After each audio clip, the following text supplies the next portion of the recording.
Hello, my name is Jack Brady. I'm the Associate Editor of the SJSU Writing Center, and with me today is Christine Vines, Lecturer and Steinbeck Fellow of SJSU. How's it going? Great, thank you. Thanks for having me. All right, so one of the first questions we have for you is generally what does your process look like when writing out your stories? Are you more of a planner or a pantser? Okay, right. The pantser being presumably seat of your pants writing. Yes, yeah. Okay, which is not a term I've heard before, but it's a term I like. Yeah, I am definitely not one of those. I am much more on the end of the planning end of the spectrum. It's an interesting question for me specifically because I feel like this relates a lot to how my process has changed over time. It's sort of that question, what end of the spectrum am I falling on? Sure. But I've always been a planner. In undergrad, for instance, I was a much more extreme planner. I think when I sat down to write a story, I had to know everything that was going to happen. I had to know exactly how I was going to progress, and I tried to imagine the whole thing before I started. In that sense, was, I think, sort of like a security blanket for me, that it felt, it was probably coming from my place of insecurity, because that's very, it's a vulnerable thing to sit down to a page and start from the nothing. We don't like that feeling, even though that's the void. Yeah. Although that's also, very much the process of fiction writing is that sort of sense of discovery that you get when you let yourself be vulnerable in that way. So anyway, in undergrad, I had a very wise professor who, his name is David Means. He's a beautiful short story writer whose collection has just come out recently, that I'm excited to read. But he was very insistent that I give up this rigid relationship that I had to planning.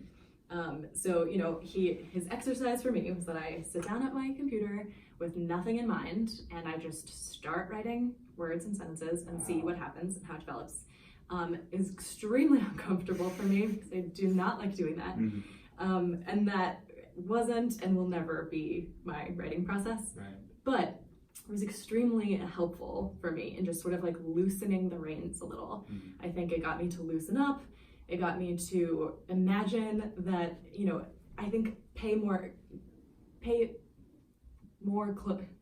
attention more closely to the characters and the moments as they were happening. And I think when you have everything decided beforehand, you get to the page and you force your characters to do the things you decided that they were going to do. That makes sense. And when you're a little looser with that, then you can show up and listen to what's happening. I think it's a lot harder to do that when you are certain how it's going to go. Gotcha. So yeah, I'm definitely still a planner. I have to have something when I start. And it's usually sort of a sense of the arc.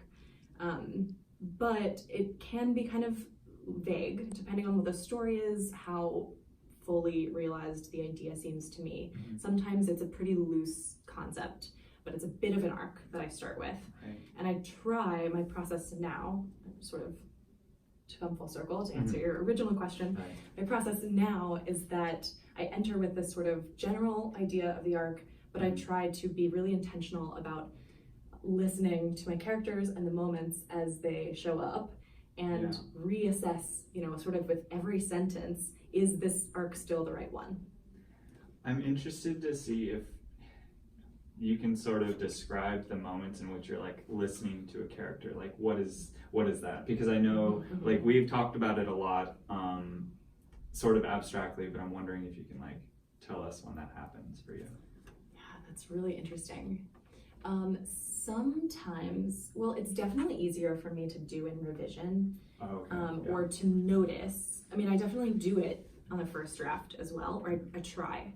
But I think it's so much easier in revision to go back, read the thing, and read a sentence that's untrue, because your character wouldn't do that. Like, I really wanted to get them into this situation with this other character, but there's no way that they would approach them in this moment or with this mindset. So, you can tweak that in any number of ways. You can sort of adjust the mindset. Why do they have this mindset? Are there other things that might influence it, that might Sure. get them there? But ultimately, you have to give up a fair bit of control, right, over them. So I think it's kind of hard to answer how does one do that in the moment. I feel like sometimes for a long time, I actually don't think I could have articulated to you what my process was. My first reader and a good writing friend of mine and I, we talk about this all the time. And for a long time, I was like, I don't know. I have no idea how I write. It just happens. And then I sort of wake up from this dream and there's something on the page, which is absolutely not the case. Like, there are things happening. I just was not conscious of them. Sure. But I think what that was, as far as listening to characters, I think it's getting to know them, and sometimes that means getting to know them by putting them in a scene, watching them move around. So you start to get to know them probably by they start playing out something you're imagining for them. Yeah. And then the more that they play out, the more agency they have that you don't have. And I think for me, it involves sort of watching them almost like a movie playing in my head. Interesting. So, the beginning, I feel like I'm sort of maybe starting to control them, do this or do that. But as soon as they feel like real characters or real people to me, then they're playing on a screen in my head and I'm watching what they do. Yeah, you're like a witness. Yeah, You're no exactly. longer like, got it, director. Right. Yeah, Totally. cool. All right, so one of my follow-up questions to that is, in terms of your idea development now, how do you sort of know when it's like, okay, now I need to start writing it? Because I know that you have like a preconceived idea of what you want to sort of go off of. How big does that packet of ideas have to be? Yeah, that's a great question. I feel like the perennial question for a writer. For sure. And my experience has been really different with this novel that I'm working on, say, than it has with the short stories that I wrote for a long time before that. Right. I think with a short story, and correct me if I am sort of veering off and not answering your question here, but with a short story, I don't feel that much pressure to have the idea well developed before I start. Okay. I think the stakes feel much lower. Okay, I spent a couple weeks on it. If it sucked in the end, then I threw out a couple weeks of work. It's not the end of the world. Right. But with a novel, that question plagued me, right? Right. And I had wanted to write novels my whole life. I think most writers want right. to. Yeah, I wanted to be a writer. That to me meant writing novels. And I found myself not doing it for a really long time. I was writing short pieces. I actually came to really love short stories in the process of doing that. And they're important to me in their own way. Yeah. But yeah, it was supposed to be a stepping stone toward me learning to write the thing I wanted to write. And I found myself really paralyzed by that question. How do I know that this is a well-developed enough idea that I'm not going to get done with 5 years of work and then have to throw it away? Sure. Which ultimately is like not a thing you can ever guarantee. So just getting comfortable probably with that. Yeah. But also, yeah, I definitely, I think the way I addressed it with the novel was that I eventually just started, and it turned out that it was a false start, I would call it, to my novel. I started about 2 years before I started the thing that I would consider the thing with legs. Right. So that was about 2 years before, when I thought I was ready, but I was still very terrified of the idea of a novel. It's so big, and could I even write that many sequential pages? I didn't know. Yeah. So I kind of I knew the characters that were going to be in the book, and they were important to me and had been real to me sort of for years. Like before writing. Yeah. Gotcha. But so I basically sat down with the book, or the characters really was all I had, and I sort of put the characters in motion. I got about 100 pages into it and realized that there was no plot, that my book did not have a plot. Gotcha. I've been sort of so obsessed by this idea of like, can I follow a character around for enough pages to fill a book? Yeah. That it was about 100 pages before I was like, there's no plot in this book. Interesting. So yeah, there was nothing. It was a character sketch. It was like a 100-page character sketch. it was pretty devastating when I realized that, because, you know, in retrospect, it's only 100 pages, it was fine. But at the time, that was so much. I put so much into that. And I started from scratch. I don't think any of those words are in the current book, but they're the same characters, it's the same world. But I really had to step back. I took about 1.5 years after that, thinking it through. Right. And then by the time I started, I had probably what I was mentioning before, a general idea of the arc and the things that could get me to it. It would change a lot as I wrote it, but yeah, I think I had some sense of the book as plot, not just as character. Gotcha. I'm really happy that I started with the character, and I think, you know, character-based stuff is what I love. It's what I feel so drawn to. But it was definitely not enough, and I think, yeah, for me it was the right process, it was the right order. You know, I would love to have streamlined it a little bit, but I'm not even sure I could have. I think it took that amount of time. Do you feel that in doing it was, you said it was 2 years before you started writing the novel? Do you feel like the current version, do you feel that those first 2 years were important? You said none of it is making it into this version, but does it affect how you understand the characters? Yes, great question. Yeah, I think it hugely affected. I mean, you know, we'll see. I'm still shaping it. Sure. So maybe my answers will change at the very end. But I do think it made a huge difference so there are 2 sort of primary characters that the book follows. It's a split perspective. And it was primarily the one character who I had written the 100 pages of. He came out, I think, a lot more fully formed on the first try. Gotcha. And she, who is someone who's pretty close to my own age and has had a lot of similar experiences, did not, which is not what you would expect, really. You know, there's so much to draw from there. You'd think that would have been the easier character to write. But instead, this 73-year-old man was much more real, I think. Do you think there was a reason for that?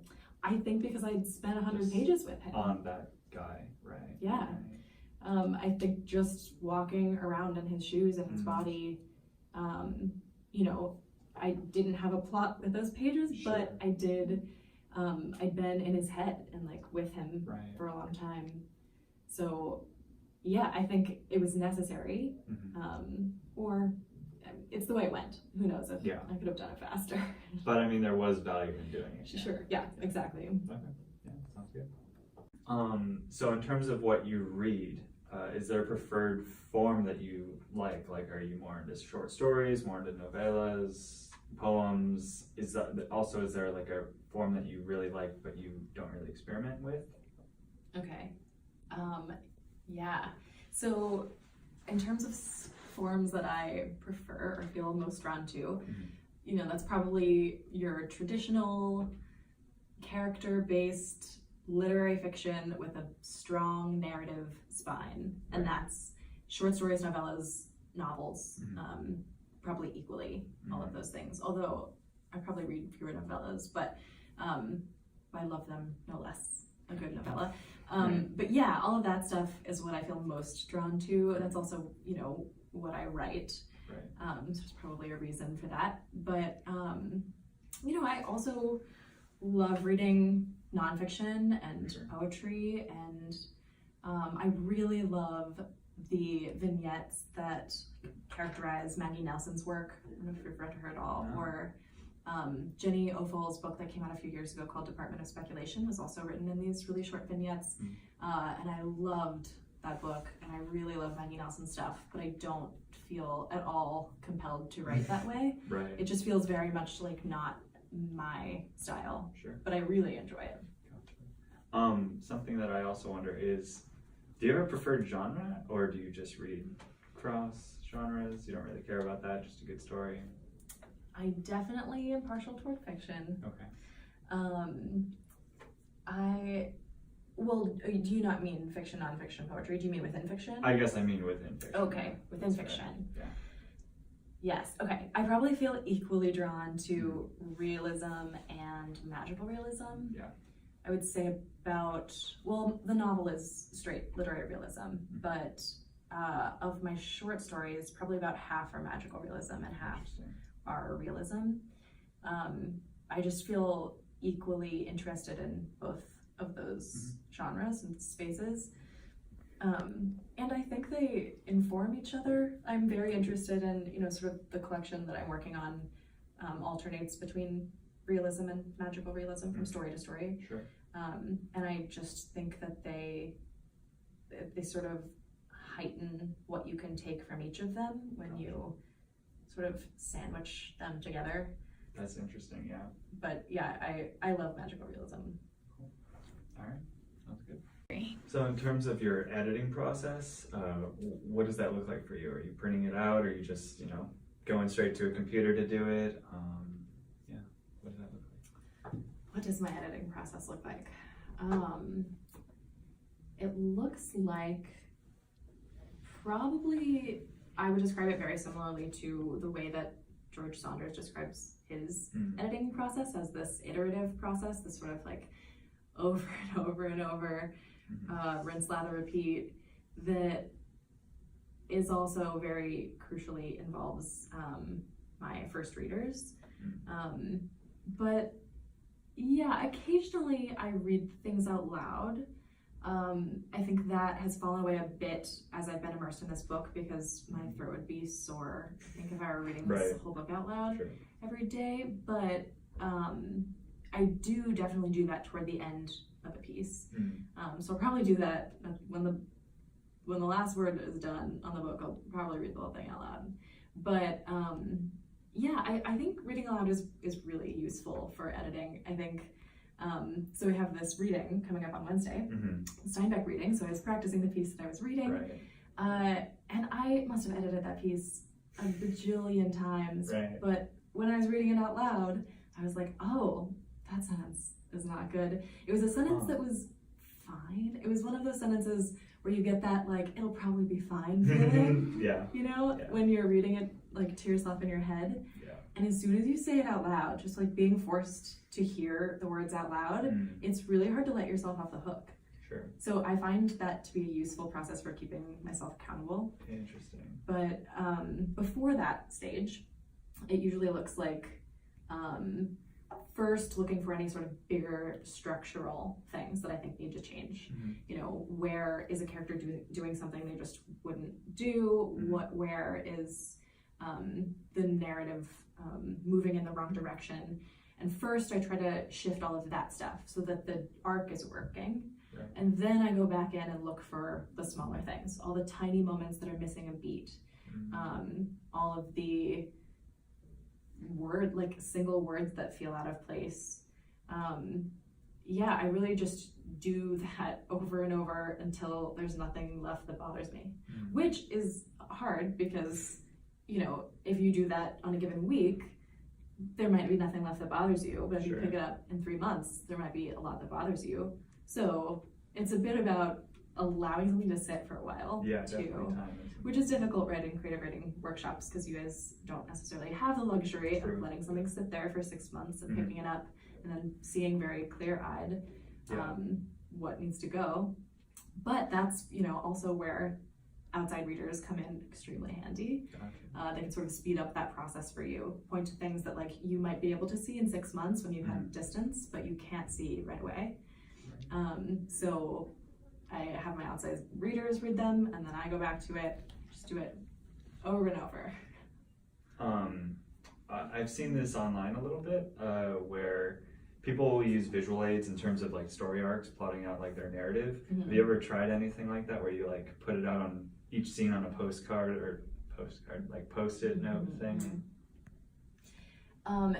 When you say visual aids, do you mean like actual images, or you just mean writing out like a description of scene so that you can see? Visual aids is in terms of like having each card represent a scene or any other like non-mental. Yes, I got you. Cool. I definitely do that. For me, it's not usually physical on the floor, although I have a lot of writer friends who do that and find it useful. What I found that helped me with the book, because short stories I find are much easier to keep in your head. You can sort of retain the whole thing as you're going. Sure. My book definitely does not work that way. Mm-hmm. So I was getting so lost in it. It's also a pretty long book, so I was flailing around trying to remember how I'd even started it and what order the scenes were in. So I made an outline for myself that's sort of separate, like very in-depth table of contents that breaks it down by scene. Cool. And then I text colored the sections over the different characters. Mm-hmm. So I recognized the characters by color. So then I could also see, like, was it pretty even? Was it moving back and forth the right amount? Sure. Was there like a giant block of blue and then one bit of orange? So that was really helpful for me. I think I had to wait until I had a pretty solid amount of a draft done to do that, so that I wasn't prescribing what was going into the outline. It was more of me taking note of what I had written already, and then seeing if that made sense and sort of reorganizing things when they didn't. That seems really helpful, like in terms of having like an objective view of like what exactly is going on, rather than just where am I sort of thing. So definitely. Cool. 2, 3. So can you enlighten us on how the publishing process works? What's your experience been with that? Okay, well, I don't know how much I can enlighten you, but I can definitely speak to my experience. Given, firstly, that at this point in my career, my publishing experience is limited to short form stuff, so stories and essays. The book is not done, so book publishing is a whole different ballgame. Gotcha. But I can talk about magazines and journals. Sure. So what was your question about it specifically? Just how? Well, firstly, what has that experience been like in terms of finding someone to publish the work? Anything that you learned from the experience that wasn't told you directly by someone? Ooh, okay. Yeah. Yes. Okay. The process of finding someone to publish your work. That's a whole thing. When it comes to magazines and journals, anyway, it's definitely a slog. It takes forever, and it's really hard to know. What I do have a sense of is what magazines I like, and that is actually usually somewhat indicative of places that might also like your stuff. Gotcha. So first, what are the magazines and journals that resonate with you? I think that's a really good place to start. Who's putting work out there that you like or feel drawn to? Sure. You should probably submit your stuff to them. But yeah, beyond that, there's so many, and you really can't know where. You can know within general parameters, right? Like who only publishes realism, or who doesn't publish things longer than 5,000 words, or who publishes things that explore place or identity or stuff like that. But mostly you just have to put it out there over and over until you find out where is the right place for your stuff.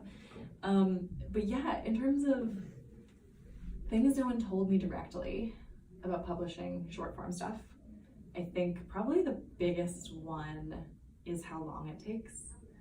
It takes for freaking ever. Yeah, some magazines will get back to you, in a few months, and that's pretty good. Yeah. But it's not uncommon that places will take over a year. That's, to get one rejection. And you're probably gonna have to get a handful, at least, of rejections.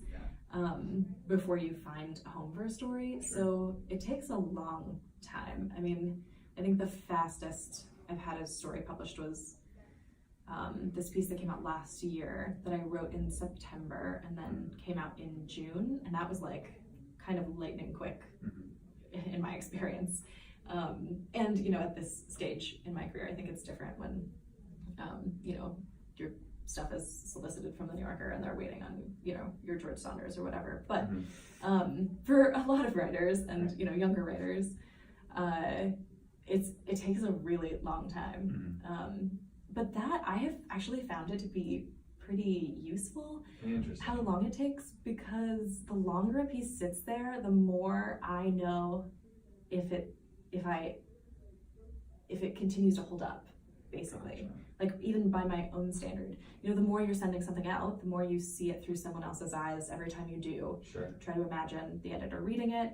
And some pieces I start to dislike, and then I kind of put them aside for like, okay, maybe I will rework that when I have time, or give up on it.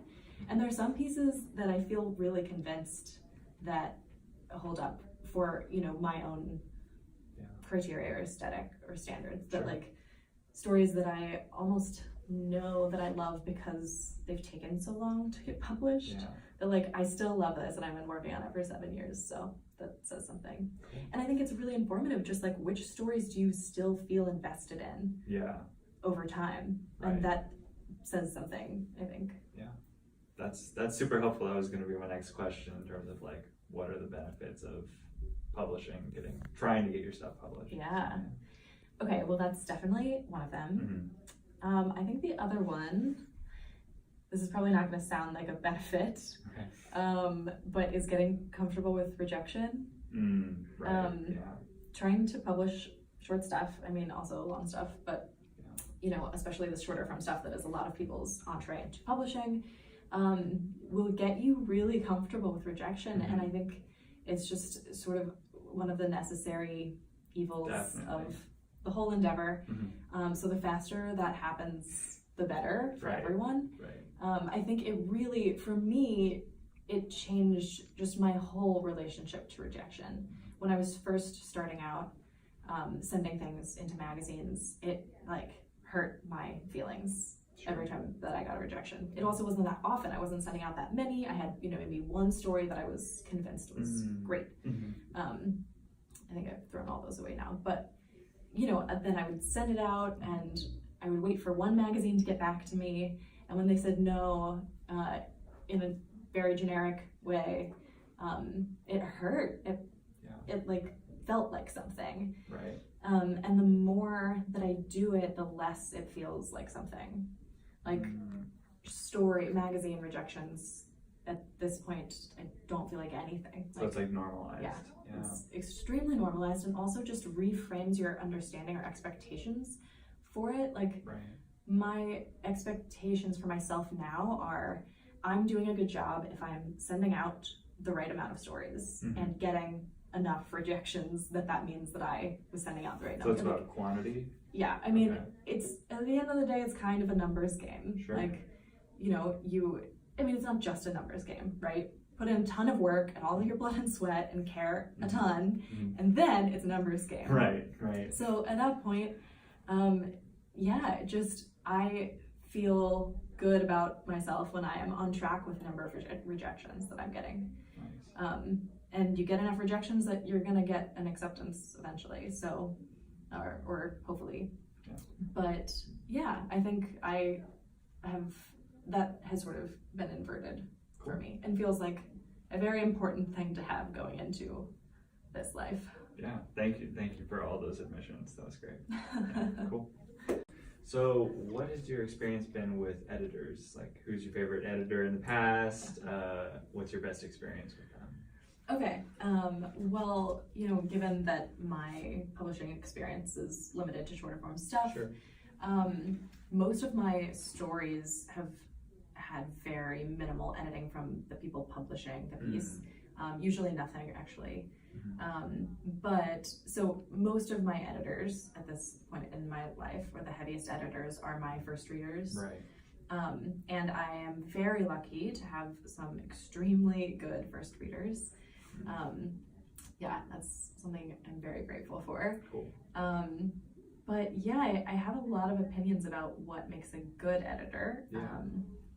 You know, just in the sense of editing a piece, not necessarily the person whose position is the editor of the magazine, though they're also doing that job. But I think that what makes a good editor is taking a story or knowing how to take a story on its own terms.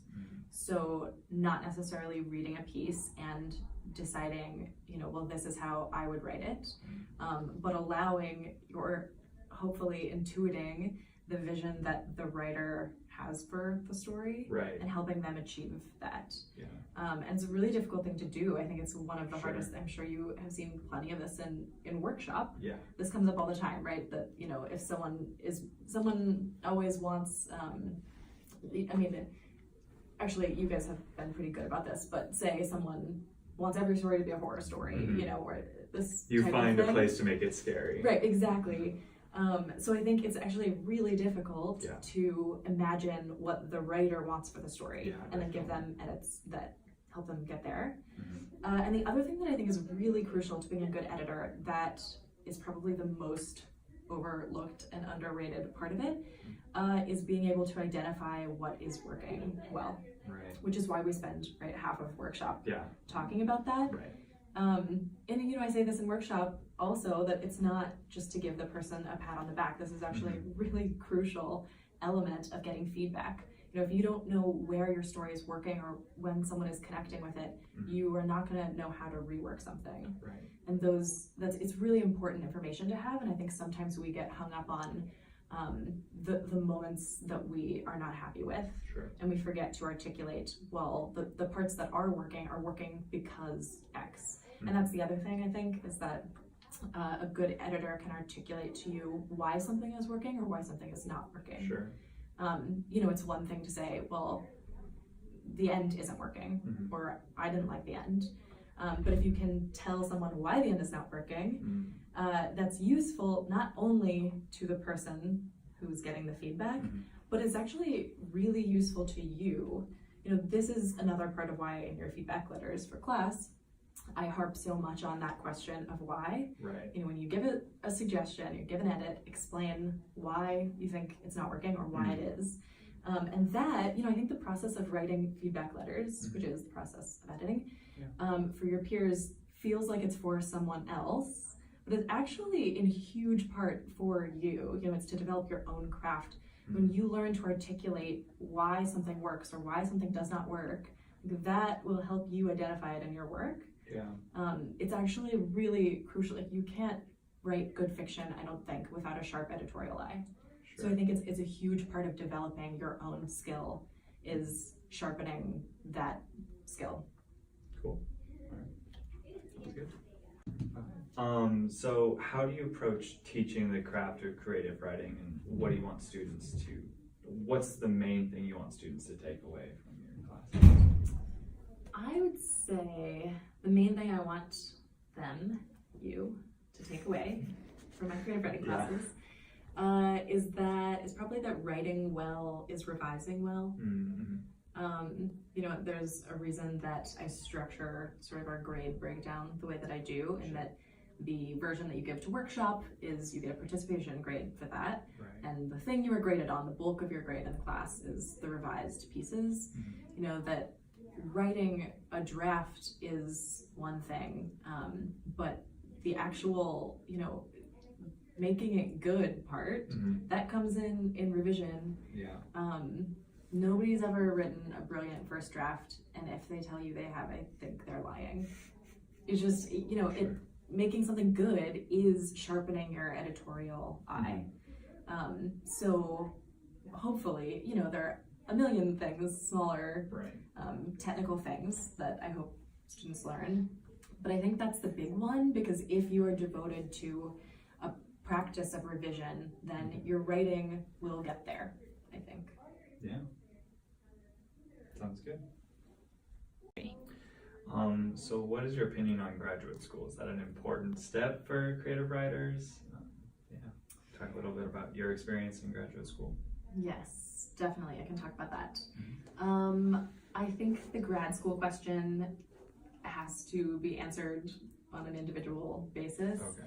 I don't think there's one answer for anybody. Sure. For me, it was hugely fruitful. I think I was craving time and space to talk about books and writing. I was craving new readers for my work.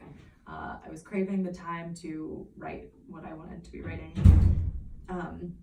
And Cornell was, offering me. My laptop bag on. Oh. So in terms of graduate school, what was that experience like for you? Is it important for all creative writers, all creative writing students? And yeah, we'll talk about that. Okay, yes, Mhm. definitely talk about that. I think the question of an MFA has Sure. to be answered on an individual basis for everybody. I don't think it has the same answer for everyone. For me, personally, it was hugely fruitful, and I am so grateful to have had that opportunity. But yeah, I wanted to go because I was craving a space to talk about books and writing. I was craving new readers for my work. I was craving the time to write that work. And Cornell was offering me a stipend that I could feasibly live on, which was really important for me. I couldn't go into debt for a degree. And now that I have it, I can teach while I finish the book. Although, honestly, I made a lot more money bartending, so don't do it for the degree. But it was an amazing, it was 4 years of time to think about books and writing and write my book. It was exactly what I wanted in that sense. So definitely the right thing for me. But you certainly don't have to have an MFA, and there are many paths to writing. And if you find some sort of a writing community, other writers in your life or a reading series that you go to regularly, like all of those things, I think can take the place of it. Sure. Especially so much of the process of learning to write is reading and learning from what you see written. So you can teach yourself to an extent, and then have finding other people to exchange work with, attending readings to get that perspective from people who are further along in their career than you. I think there are many ways to do it that don't involve an MFA, but I very much wanted to do that, and I'm really glad that I did. I don't know if you can really answer this because you didn't live two different opportunities, but did the MFA give you something that you don't think you would have gotten had you not done it? Well, the main thing it got me that I would not have gotten is like my best reader. Nice. Who I exchange work with all the time, and we'll probably read each other's stuff until we Till the die. end of time. Yeah. Nice. And that is like invaluable. It really can't be overstated how major that is. Right. And Cornell was a tiny program, so there weren't that many of us, but I feel like to have found like one person from my cohort who could be that for me is really massive. That's like incredible feedback that I get on everything important to me that I write. That's forever. awesome. Yeah. Right? Yeah. It's like, we think of going to grad school, we imagine like the professors and who we get to work with, but like a professor, can be amazing, but they also can teach you for a few semesters, and then it's over. Yeah. that's the end. But if you find a reader who's gonna read your stuff forever, that's pretty big. That's awesome. Cool. Yeah. So what advice do you have for new writers? Okay, if I had to give one salient piece of advice, I think it would be to write about what obsesses you. What are the things that you are fascinated by? What eats at your brain? If your subject material interests you, there's a good chance it will interest your reader. And I think we get caught up, especially new writers, and definitely this happened to me when I was younger, and probably interferes even now sometimes, but I think we get caught up with this notion of like what literature is. That literature is X, whether it's set in Paris or old-timey voices or a big twist at the end or something that we understand as literature. And I think it's really helpful to leave your preconceived notions of literature at the door, and just write about what captivates you. Mm-hmm. I think your material will be a lot more alive when you feel fascinated by it. Yeah. And maybe a counterpart to that is some of the best writing advice that I got when I was an undergrad was from a professor of mine who's also a beautiful writer. His name's Kiese Lehman. And he told me to write into my shame, which is a pretty intense edit or like note to take. You know, I was not fully prepared to take that at the time. But I think it's shaped my work a lot since then. Did he just say that to you, or was it like written on a page and you're like next to some obscure sentence and you're like, wait, what's going on? I think it was over email. He was emailing me about a story. Sure. And told me that I had the fundamentals down, but my work would be a lot better if I learned to write into my shame. Wow. And yeah, I think it took a while for that to set in and to put it into practice at all, because yeah, that's a lot. But you know, I think what he was saying, holds a lot of value, but I think it's not necessarily just, you know, write a story about something you're ashamed of, but I think it's more, you know, what are the things that cause you the deepest, most intense shame? Really examine it. Where is that coming from? Why do you have that? And then be prepared to take your characters to those places. Wow. And I think it's been incredibly fruitful for my writing. I watched it, I think, come much more alive once I was able to start doing that, which didn't happen immediately. Yeah. But I think over time, as I got more comfortable with that process of extreme vulnerability, it has worked out to my advantage. I think like examining your emotions or like the depths of your like emotional struggles is also really healthy. Like, have you gotten like, did you feel better about whatever struggle you were writing about after the fact, or? Yeah, that's a great question. Yeah, I think there's sort of like a power in taking those things that we generally prefer to bury because they're so uncomfortable, and like opening them up. Like, what does it look like when I turn this feeling around and really look at it from all sides? And I think it actually alleviates a lot of that shame. You know, it's not that I no longer have it. And I think a lot of good writing comes from a place of deep shame. Yeah. But it alleviates some sense of this is to be buried, or this is, you know, it's more an acknowledgement that like this is a part of what being a person is. Right. And this is the part that we are the worst at talking about. And, you know, by that same token, the part that's most interesting. So yeah, I would say it is a little therapeutic in that sense, that like, I totally agree with you. I think it's healthy to pull those things out from the deep. Wow. Yeah, that's really powerful. Thank you for sharing. Thanks. Thank you for having me. Of course.